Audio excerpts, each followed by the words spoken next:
Police discover the horrifying truth behind his wife's secret past after finding her safe. How well can you truly know someone? Even after years of marriage or living under the same roof as another person, sometimes people simply change, and sometimes they can reveal themselves to be very different than the person you thought you knew so well. After Blake said "I do" to his wife Lori, he thought he was marrying the love of his life and planned on spending forever with her. Yet just a few short years later, something changed, and the secrets that were revealed had him wondering who he'd been sleeping next to every night. Blake was instantly smitten when he met 32-year-old Lori Erica Kennedy at a Bible study class in 2003.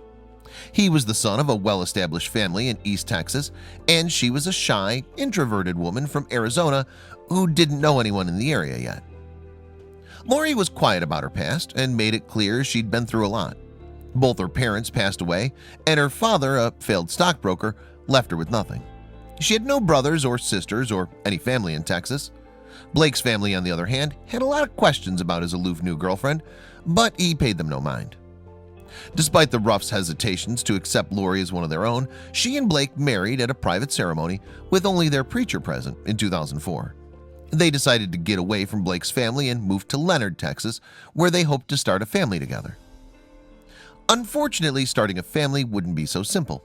The Ruffs tried for several years and suffered multiple miscarriages, perhaps due in part to Lori's age. Finally, the couple tried in vitro fertilization and became pregnant with a little girl. This was their chance to finally be happy, or so they thought. After the birth of her daughter in 2008, Lori became even more private and distant.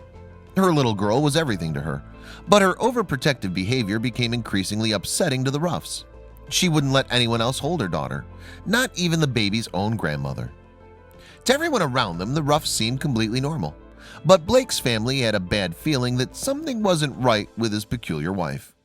She even became obsessed with learning about the Ruffs' family history, which was especially strange since she refused to talk about her own.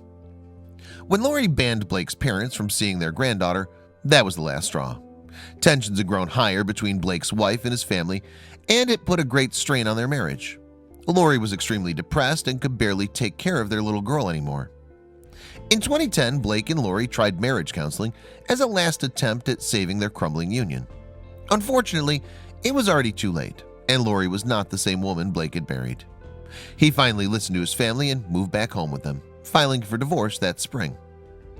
Lori's condition continued to deteriorate, and she lost a ton of weight in the months that followed.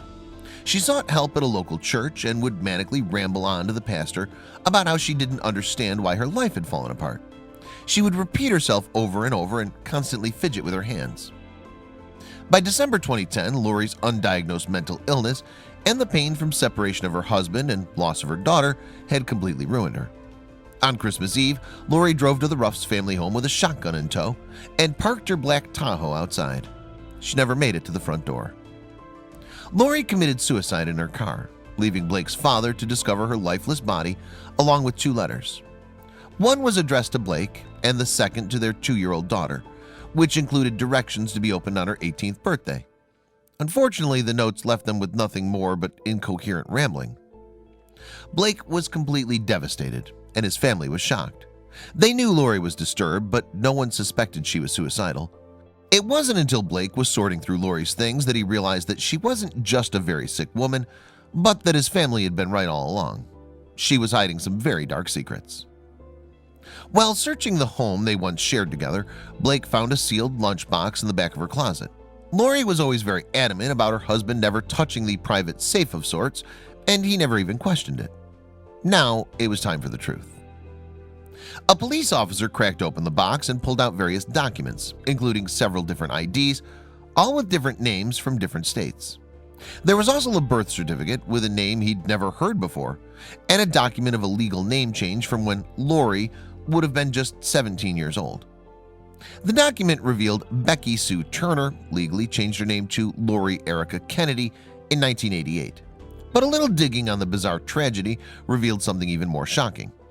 Becky Sue Turner and her siblings died of asphyxiation in a house fire in Washington State in 1971 when she was just 2 years old. Lori Ruff was now Jane Doe, and investigators started to piece together the strange puzzle of this mystery woman's life. The only thing that was clear was that Lori went to great lengths to keep her true identity a secret. Because Becky Sue died in a different state than she was born, Lori knew she was less likely to be caught taking over her life. Investigators also found that she obtained a state ID and social security card as Lori Erica Kennedy in Idaho and got her GED and degree in business from the University of Texas. Yet when investigators ran her fingerprints and faced through databases, there were no matches. She was linked to several disappearing women, but none of them led anywhere. An old acquaintance said she had worked as a stripper in the early 90s, but there was nothing linked to her before 1988. Social Security investigator Joe Velling, along with plenty of internet sleuths, hopelessly tried to uncover the truth for years following her death. Many people speculated she was in a witness protection program or was running from a tragic past. But why? It wasn't until genealogist Colleen Fitzpatrick learned of Lori's bizarre case in 2013 and took a saliva sample from her young daughter to try and find a DNA connection. She was matched with many distant relatives around the world, the closest being Michael Cassidy, who lived in Pennsylvania. She informed the now retired Joe Velling, who jumped on a plane to question Cassidy's relatives. Immediately, a family member recognized the face on the ID cards as Kimberly McLean. In 1986, 17-year-old Kimberly disappeared from her Pennsylvania home after her mother remarried a man she didn't care for. She told her mother to never look for her and was never heard from again. Although Lori Erica Huff's true identity was finally discovered after many years, there are still time periods that her whereabouts are unknown. Any other secrets this woman was undoubtedly hiding had been taken with her to the grave.